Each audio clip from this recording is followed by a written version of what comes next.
Welcome children. In this video we are going to discuss select command in MySQL. Children, in the previous videos you have already learnt about create database command, create table command and insert into command.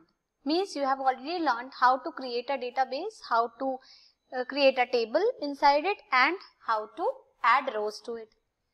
Now one more thing, that in those videos I have created two databases. One was industry database, second was college database.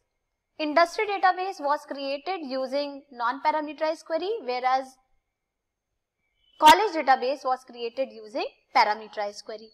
And then I have created one table inside each of them. First, in case of industry database there was EMP table, and in case of college database it was student table. Okay, and then you have inserted few rows inside it in the previous videos. Now in this video I will be implementing select command on those two, on that table, and basically I am going to work over industry database, means EMP table, for select command. Okay, so I will be taking up only industry database here. So first of all I would like to show you the industry database and its table. Okay, so the table is select asterisk from EMP. ये मेरी table थी, ठीक है। और देखिए इसमें मैंने कुछ और रोज ऐड कर दी हैं। पहले जब मैंने वीडियो बनाया था तो इंसर्ट इनटू में मैंने फर्स्ट टू रोज ही खाली इंसर्ट की थी, ये दोनों रोज मेरी वहां से इंसर्टेड थी, और ये मैंने रोज कुछ एक्स्ट्रा ऐड कर दी क्योंकि सेलेक्ट कमांड चलाने के लिए मुझे कुछ डेटा चाहिए ताकि मैं उस पर आपको सिलेक्शन करके दिखा सकूं, ठीक है। तो this is the table upon which I am going to work. Okay, so for this I am first of all opening select, I am opening your IDLE, और इसमें मैंने इतना कोड ऑलरेडी लिख के रखा है क्योंकि ये कोड डेटाबेस को मींस पैकेज को इंपोर्ट करने का, कनेक्शन एस्टैब्लिश करने का और कर्सर ऑब्जेक्ट क्रिएट करने का, ये कोड ऑलमोस्ट सब में सेम रहता है। लेकिन सेलेक्ट कमांड और बाकी कमांड्स में एक अंतर है। सेलेक्ट कमांड में आपका जो रिजल्ट जनरेट होता है वो आपको डिस्प्ले होता है, और जो रिजल्ट डिस्प्ले होता है उसको हम कहते हैं रिजल्ट सेट। तो इस बार हमें इस क्वेरी में रिजल्ट सेट वापस आएगा, तो हमें उस रिजल्ट सेट से डेटा को फेच करके प्रोसेस करना पड़ेगा, ठीक है।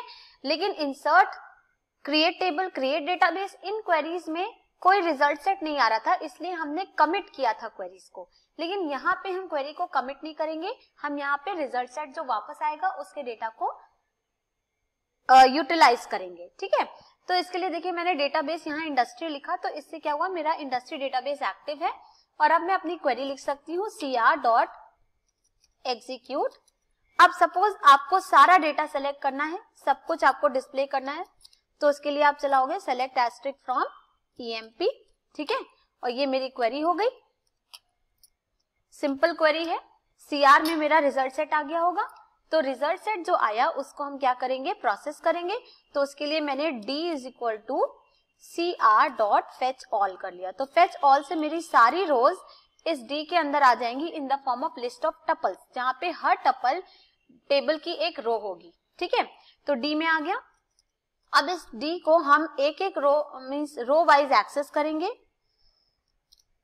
यूजिंग दिस फॉर लूप, और हम X को प्रिंट करा देंगे। तो क्या होगा, D की पहली रो X में आएगी और X प्रिंट हो जाएगा, फिर D की नेक्स्ट रो X में आएगी, वो प्रिंट हो जाएगा। तो इस तरीके से सारी रोज प्रिंट हो जाएंगी, और इसके बाद मेरा सब काम फिनिश हो चुका है। तो मैंने यहाँ पे इसको क्लोज कर दिया। तो जो मैंने आपको फर्स्ट वीडियो में स्टेप्स समझाए थे उसी के अकॉर्डिंग मैंने यहाँ पे सारा काम किया है, और इसको हम सेव करके Ctrl+S और F5 कर रहे हैं, जिससे मेरा ये कोड रन हो जाएगा, ठीक है।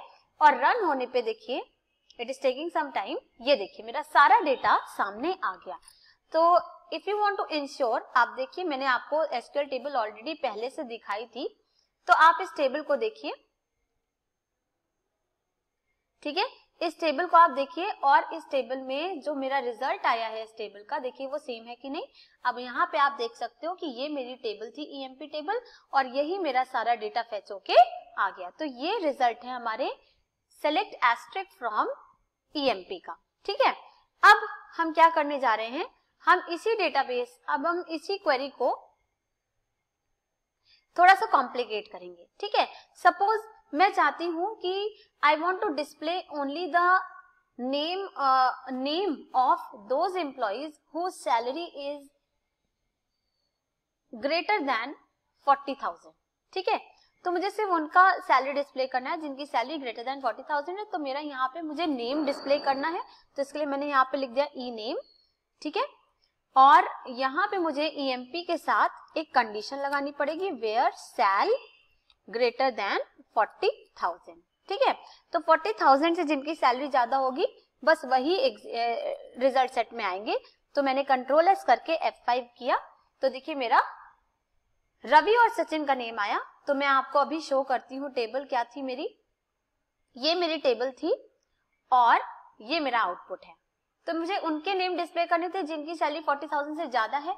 तो देखिए 50,000 ये रवि की ज्यादा है और ये तो करण की तो 40,000, लेकिन मुझे ग्रेटर देन 40,000 चाहिए था, इसलिए ये नहीं आया। और 60,000 यानी सचिन, रवि और सचिन आने चाहिए थे। देखिए यहाँ पे रवि और सचिन आया है, सिंगल एलिमेंट का टपल है इसलिए यहाँ पे कॉमा लगा हुआ है। ठीक है, तो इस तरीके से आपने देखा कि ये जो सेलेक्ट क्वेरी है इसमें मैंने कंडीशन लगा के इस क्वेरी को कॉम्प्लिकेट कर दिया था। ठीक है, अब हम इसकी पैरामीटराइज क्वेरी बनाते हैं। सपोज मुझे उनका नेम और सैलरी डिस्प्ले करना है जिनकी नेम में लेटर आई आता है। ठीक है, आई लेटर आता है, सिर्फ उनका मुझे नेम और सैलरी डिस्प्ले करना है। तो उसके लिए मुझे क्या करना पड़ेगा, मुझे यहाँ पे कंडीशन लिखनी पड़ेगी, नेम कॉमा सैल वेयर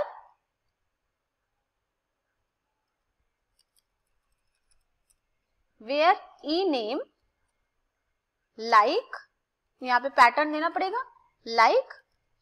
इसमें पैरामीटराइज क्वेरी नहीं हो पाई, लेकिन चलिए मैं नेक्स्ट एग्जांपल पैरामीटराइज क्वेरी का ले लूंगी, %i%। ठीक है, ये मेरी क्वेरी बनेगी। अब की बार इसको मैं सेव करके रन करती हूँ। तो इसमें कुछ अच्छा पैटर्न में एक सिंगल कोट का प्रॉब्लम हो गया है, इसको मैं फिर से रिमूव करके करती हूँ। यहाँ देखिए पैटर्न में मैंने यहाँ पे सिंगल कोट नहीं दिया है, तो इसको सिंगल कोट क्लोज करना पड़ेगा। अब ये सही चलेगा, कंट्रोल एस F5। तो ये देखिए मुझे अमित, रवि और सचिन का नेम आया क्योंकि इनके में मेरा आई था, बाकी जो नेम्स थे उसमें देखिए सिर्फ इसमें रवि में आई है, अभय में नहीं है, करण में नहीं है, तो अभय और करण का नेम नहीं आया। ठीक है, अब इसके बाद पैरामीटराइज क्वेरी करने के लिए हम क्या कर सकते हैं, सपोज मैं यूजर से एक नेम मांगती हूँ, यूजर से हम एक नेम इनपुट लेंगे और जिसका नेम वो मुझे देगा उसका डिटेल्स प्रिंट करना है। तो उसके लिए मुझे नेम का इनपुट लेना पड़ेगा, nm is equal to input. ठीक है, यूजर से कहेंगे एंटर नेम, यूजर मुझे एक नेम देगा। ठीक है, और ये नेम मेरा nm में है, तो मेरी क्वेरी क्या बनेगी, मुझे डिटेल्स प्रिंट करने हैं, तो मेरा यहाँ पे आ जाएगा एस्ट्रिक। ठीक है, और ई नेम मेरा होना चाहिए वो नेम जो यूजर ने मुझे दिया, तो मुझे यहाँ लिखना है E name is equal to nm, लेकिन nm हम डायरेक्ट नहीं लिख सकते, उसके लिए हमें पैरामीटराइज क्वेरी क्रिएट करने के मेथड्स यूज करने पड़ेंगे। तो मैं यहाँ पे सपोज f%v वाला मेथड यूज कर रही हूँ, तो मुझे यहाँ लिखना पड़ेगा %s, ये तो हो गया मेरा प्लेस होल्डर कोड। ठीक है, मेथड्स आपको ऑलरेडी मैं पढ़ा चुकी हूँ लास्ट वीडियो में, in the video where you have learned how to create parameterise query. तो मैंने f%v वाला मेथड यानी फर्स्ट मेथड यूज किया है। स्ट्रिंग वैल्यू के केस में सिंगल कोट में इस प्लेस होल्डर कोड को लिखा जाता है और उसके बाद यहाँ पे क्वेरी के बाद हम एक स्पेस छोड़ के % लगाते हैं और वैल्यू टपल देते हैं। ठीक है, वैल्यू टपल में आ जाएगा nm कॉमा, क्योंकि एक ही एलिमेंट की टपल है। ठीक है, अब हम इसको रन कर देते हैं। ये मेरी क्वेरी फाइनल हो चुकी है। अब की बार क्या होगा, ये जो nm है ना, इसकी वैल्यू %s की जगह सब्स्टिट्यूट हो जाएगी। ठीक है, so let me just run it, control S and F5। ठीक है, उसने मुझसे एक नेम मांगा, सपोज मैंने नेम दे दिया सचिन, तो ये मुझे सचिन की डिटेल्स देगा। अगर जो नेम मैंने दिया है यहाँ पे कोई नेम नहीं होगा तो ये मुझे एम्प्टी सेट यानी कि कुछ भी आउटपुट में नहीं देगा। तो अब यहाँ देखिए सचिन का डिटेल मेरे पास प्रिंट हो गया। ठीक है, मैं आपको इसको दोबारा रन करके दिखाती हूँ। मैं एक नया नेम दे देती हूँ।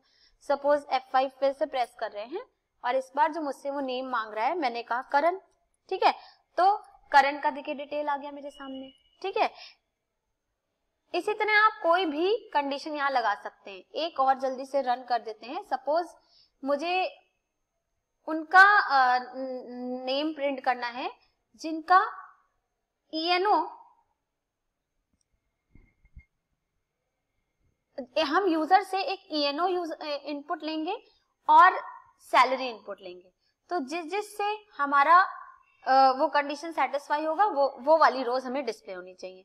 तो हम यूजर से एक नेम नहीं ENO इनपुट मांगते हैं, ENO। ठीक है, और क्योंकि ENO हमारी इंटीजर वैल्यू है तो मुझे यहाँ इंट लगाना पड़ेगा। ठीक है, इंट लगा दिया और एक सैलरी इनपुट मांगेंगे तो S यहां हम ले लेते हैं P is equal to int input enter salary. ठीक है, एंटर की स्पेलिंग गलत होगी, नो प्रॉब्लम। सैलरी इनपुट आ जाएगी P में। ठीक है, अब मुझे क्वेरी कैसे बदलनी होगी, सिलेक्ट, मुझे नेम प्रिंट कराना है तो मुझे यहाँ पे ई नेम लिखना पड़ेगा। ठीक है, और मुझे दो कंडीशन है जहां पे ENO क्या हो, यहाँ पे ENO देखिए इंटीजर वैल्यू होगी तो %s जो लिख रहे हैं ये विदाउट कोट होगा। ठीक है, चलिए इसमें सेकंड मेथड एग्जीक्यूट फंक्शन वाला मेथड यूज करते हैं। सेकंड मेथड जो मैंने पैरामीटराइज क्वेरी को बनाने का बताया है आपको उसको यूज कर रहे हैं। तो उसके लिए सिंगल कोट किसी भी %s में नहीं लगेगा, चाहे आपकी वैल्यू इंटीजर हो चाहे वो स्ट्रिंग हो। ठीक है, तो ENO भी विदाउट सिंगल कोट %s आएगा क्योंकि इंटीजर वैल्यू है। और लगा दें यहाँ पे ENO ये होगा और सैल मेरा P के बराबर हो तो P के लिए भी मैंने यहाँ पे लिख दिया %s। ठीक है, और इसके बाद मैं यहाँ पे % ना लगा के मुझे क्या करना है, कॉमा लगा के वैल्यू टपल देनी होती है ना। उसमें क्या होता है, क्वेरी स्ट्रिंग और फिर वैल्यू टपल। तो वैल्यू टपल में पहली वैल्यू मुझे किसे देनी है, ENO को देनी है और उसकी वैल्यू किसके पास है, NM के पास है तो NM लिख दिया।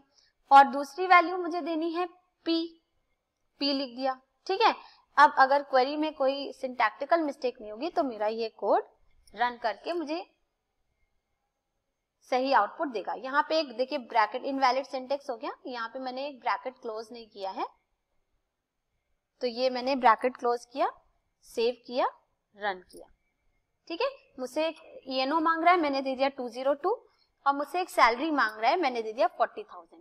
अब जिसकी सैलरी 40,000 हो या फिर ENO 202 हो उनके डिटेल्स प्रिंट होंगे, उनका नेम प्रिंट होगा। तो देखिए अभय और करण ये दो हैं। अब आप दिखा देती हूँ मैं टेबल में। तो अभय में कौन सी कंडीशन सेटिस्फाई हुई है, आउटपुट देखिए, ये देखिए टेबल है। अभय में ENO की कंडीशन सेटिस्फाई हो गई और करण में 40,000 सैलरी की कंडीशन सेटिस्फाई होगी क्योंकि मैंने और लगाया था तो दोनों में से जो भी कंडीशन ट्रू हुई उसके हिसाब से मेरा आउटपुट आ गया। मैंने नेम प्रिंट करने को कहा था। ठीक है, तो इस तरह से आपने देखा कि मैं पैरामीटराइज क्वेरी लगा के सेलेक्ट कमांड को यूज कर सकती हूँ। 4 मेथड हैं पैरामीटराइज क्वेरी बनाने के, आपके ऊपर डिपेंड करता है आप कौन सा मेथड यूज करिए। मैंने यहाँ पे आपको 2 मेथड यूज करके दिखाया, f% एंड एग्जीक्यूट का सेकेंड फॉर्म यानी कि SQL query comma value tuple.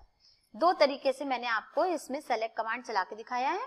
I hope you must have understood how to use select command.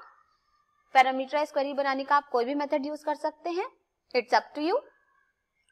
So if you have any confusion you can write it in the comment section. Thank you so much.